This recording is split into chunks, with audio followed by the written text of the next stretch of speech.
அம்மா வாங்க எல்லாரும். தங்கச்சி வாமா, எல்லாரும் உட்காருங்க. ராணி ராணி என்ன இங்க வா, வந்து பாரு யார் வந்திருக்கா. நீ கனியை போய் கூட்டிட்டு வந்துட்டீங்களோ? இங்க வாயா, வந்து பாரு. என்ன என்ன இவையில வந்திருக்கவள என்ன? ராணி நான் தான் எல்லாரையும் கூட்டிகிட்டு வந்தேன். அதான் ஏன்னு கேட்கேன். கனியை தானே கூட்டிட்டு வரேன்னு போனியே. உங்க மக இவையெல்லாம் கூட இருந்தாதான் இருப்பாளாமங்க. ராணி வந்த வீல முதல்ல வாங்கன்னு கூப்பிடு. இதெல்லாம் என்ன பழக்கம் ராணி? எங்க அம்மையும் தங்கச்சி வந்திருக்கவல்ல. வாங்கத்த வா ரோசா. மைனி நாங்க 2 நாள் உங்க வீட்ல இருக்கலாம்னு தான் வந்திருக்கோம் மைனி. எதுக்கு எங்க வீட்டுல இருக்கணும்? ராணி மழை வந்துச்சுல்ல, மழை தண்ணியில தோட்டத்து வீடு முழுசா முங்கி போயிருக்கு. அதனாலதான் இவையில நான் இப்ப கார்ல கூட்டிட்டு வந்தேன். மீதி எல்லாரும் நடந்து வந்துட்டு இருக்காவ. என்னது எல்லாருமா? என்னதான் நீங்க நினைச்சிட்டு இருக்கீங்க? இது வீடா சத்திரமா? உங்க தங்கச்சியும் தங்கச்சி பிள்ளைகளும் உங்க அம்மை மட்டும் இருக்கட்டும். மத்த வீயெல்லாம் நம்ம வீட்டுக்கு எதுக்கு? மத்த வீயெல்லாம் அங்கேயே இருக்க சொல்லுங்க. ராணி நான் எல்லாரையும் வர சொல்லிட்டேன். இனி போயிட்டு நீங்களாம் வர வேண்டாம்னு சொன்னா அது நியாயமே இல்ல ராணி.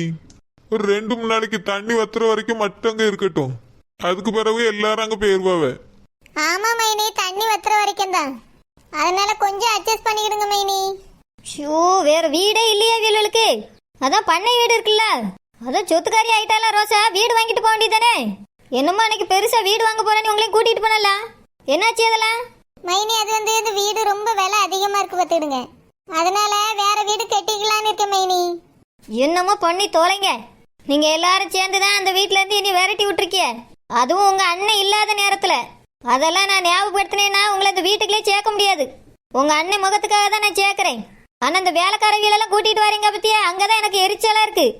மைனி எங்க கூடவே இருக்குது பத்தியெல்லாம் அந்த பிள்ளைகளு. அதுவளை மட்டும் தனியா விட்டுட்டு நாங்க இங்க வந்து சொகுசா இருந்தா நியாயம் இல்லல்ல மைனி. அதுக்கு நீ முதலே ஏற்பாடோட இருந்திருக்கணும். இங்க பாருங்க, உங்களுக்கு ஒன்று நான் சொல்லி கேட்டுக்கிடுங்க. யாரா இருந்தாலும் சரி, இருக்க இடம் தெரியாமங்க இருக்கணும். சும்மா இனி டென்ஷன் பண்ற வேலை இருக்கக்கூடாது. சரி ராணி, பண்ண மாட்டாவ. கூட மாட இருந்து கொஞ்சம் நல்லா சமைச்சு கொடு. எங்க அம்மையும் தங்கச்சியும் இன்னைக்கு தானே முதல் முறையா வந்து தங்க போறாவ நம்ம வீட்டுல. என்ன சொல்றியா? உங்க அம்மா இதுக்கு முன்னாடி இங்க தங்க இல்லையோ? எங்க அம்மா தங்கி இருக்கா, என் தங்கச்சி எல்லாம் இப்பதானே முதல் தடவை இங்க வந்து தங்க போறா. அதனால கொஞ்சம் கூட மாட இருந்து நல்லா சமைச்சு கொடு ராணி. எனக்கு வேலையெல்லாம் இருக்கு. நம்ம வீட்டில் இருக்கவங்களுக்கு சமைக்க என்னால் முடியாம தான் ஆள் வச்சிருக்கேன். இதில் இவ எல்லாருக்கும் சேர்த்து என்னால் சமைக்க முடியுமோ? என்ன தேவையோ செஞ்சு சாப்பிட்டுக்கிட்ட சொல்லுங்க. நான் போய் எல்லாருக்கும் சமைச்செல்லாம் கொடுக்க முடியாது. சரி ராணி, அவியலே பாத்துக்கிடுவா. நீ கொஞ்சம் பிரச்சனை பண்ணாம இரு. அப்படின்னா என்ன பார்த்தா உங்களுக்கு பிரச்சனை பண்ற மாதிரி இருக்கோ? ஷோ ராணி வீடு. மைனி நாங்களே சமைச்சுக்கிட்டு, நீங்க ஒன்றும் வருத்தப்படாதுங்க. ஆமாம்மா, நாங்களே பார்த்துக்கிடுவோம். சரிம்மா தங்கச்சி, எல்லாரும் உள்ள போங்க. ஓஹோ, நீங்க தான் பெரிய மனுஷி வந்திருக்கீங்களோ? உனக்கு இந்த ஊருக்குள்ள வந்துட்டு என் வீட்டுக்கு வரக்க முடியல. உன் அத்தை வீடு தான் உனக்கு முக்கியமா போச்சு என்ன? உனக்கு பெத்த தாய் தகப்பெல்லாம் முக்கியம் இல்ல. உன் அத்தை வீடு மட்டும் உனக்கு போதும் போல்க.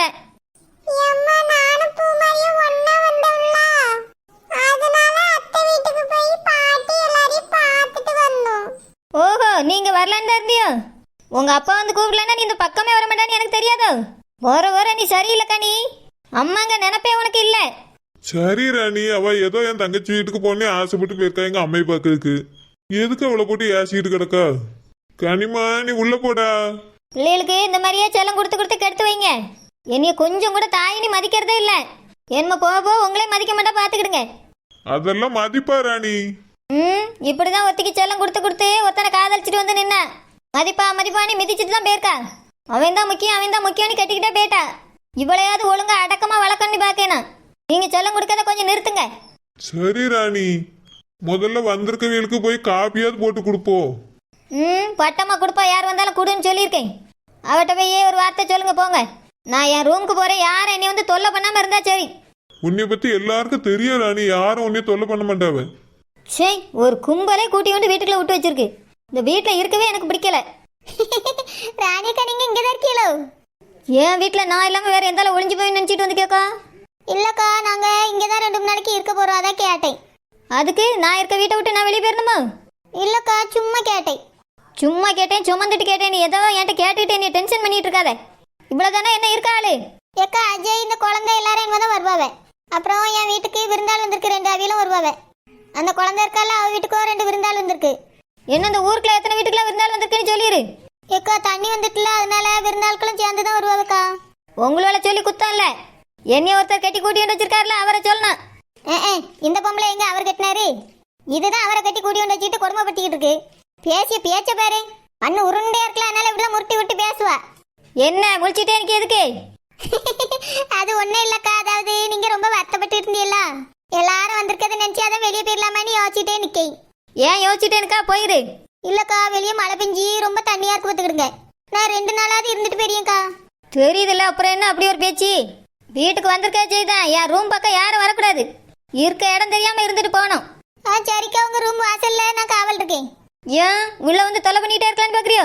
உன் வேலை மட்டும் பார்த்துட்டு இருந்தேன். சரிக்கா.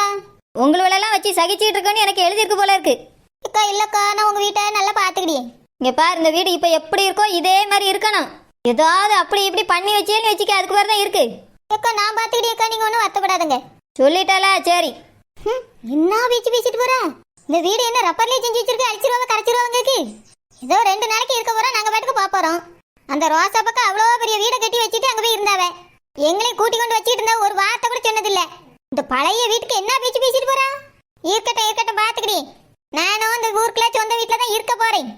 அப்ப வச்சுக்கிடி எல்லாரையும். வாங்க எல்லாரும் உள்ள போவோம். என் பட்டு இங்கே தான் இருக்கா. சரோஜாக்கு சந்தேகம் வராத மாதிரி பட்டுக்கிட்ட அடிக்கடி போய் பேசணும். இந்த வீட்லயே நானும் செட்டில் ஆகிட்டா எவ்வளோ நல்லா இருக்கும். தேவையில்லாமல் அந்த சரோஜா வீட்டுக்கு வேற நான் போக வேண்டியிருக்கு. அந்த கூரை வீட்டுக்குள்ளே ஒரு ஃபேன் இல்லை, ஒன்றும் இல்லை. எப்படியாவது இந்த வீட்டில் ஒரு வேலைக்காரனாவது சேர்ந்துடணும்னு ஆசையாக இருக்கு எனக்கு. பட்டு கூட ஜாலியாக இருக்கலாம். ஏதாவது ட்ரை பண்ணுவோம்.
பேய்கிட்ட அடி வாங்கினது ஒரு ஞாபகம் இல்லையோ? பாதுகாப்புக்கு இருக்கான, பாதுகாப்புக்கு. நீ கனியோட அண்ணன் ரூம்ல போய் படு. அஜயும் அங்கதான் படுப்பான். என் மகனையும் கூட கூப்பிட்டுக்கிடுங்க. இந்த ரூம் பக்கம் உன்னை பார்த்தேன்னு வச்சுக்க, பிச்சு புடுவேன் பிச்சு. எல்லாம் அந்த கொண்ட கசாயம் போட்டு உன்னை புரட்டி புரட்டி எடுத்தால எல்லாம் மறந்து போச்சு. நீ இந்த ரூம்ல வந்து படுத்தேன்னு வச்சுக்க, அந்த ராணியக்கா உன்னை புரட்டி புரட்டி போட்டு அடிப்பாவ பாத்துக்க. பாதுகாக்கா நம்மள பாதுகாப்பு. இங்க பாதுகாப்ப நாங்க பாத்துக்கிறியோம். அந்த திருக்காணி பிள்ளை கூட பேசு பேசுன்னு சொல்லியே பேச மாட்டீங்க. இந்த பிள்ளைகளுக்கு கூட வந்து பேசிட்டு கிடக்கான். நல்ல வேளை அந்த குசுப்பு மோளை கூட்டிட்டு ஊருக்கு போச்சு. இல்லனா அந்த பிள்ளைய காப்பாத்துக்கு 4 ஆள் தேவைப்பட்டிருக்கா. போய் திருக்காணி ஒத்தையில உட்காந்துட்டு இருக்கா, அவட்ட போய் பேசு போ. இந்த ரூம்ல தான் எல்லா பொம்பளை பிள்ளைகளையும் படுக்க வைக்க போறேன். இந்த ரூம் பக்கம் யாரும் வரக்கூடாது. நீ திருக்காணி கூட மட்டும் பேசு.